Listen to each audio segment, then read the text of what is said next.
अभिव्यक्ती विश्वास श्रद्धा व उपासना यांचे स्वातंत्र्य दर्जाची व संधीची समानता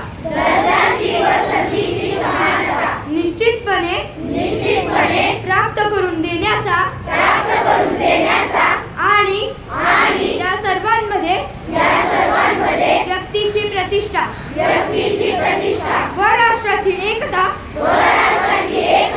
आणि एकात्मता यांचे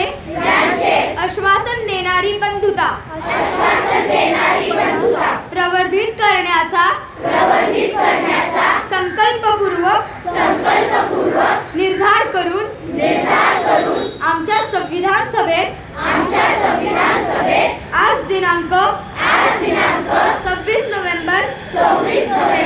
1949 रोजी याद्वारे हे संविधान अंगीकृत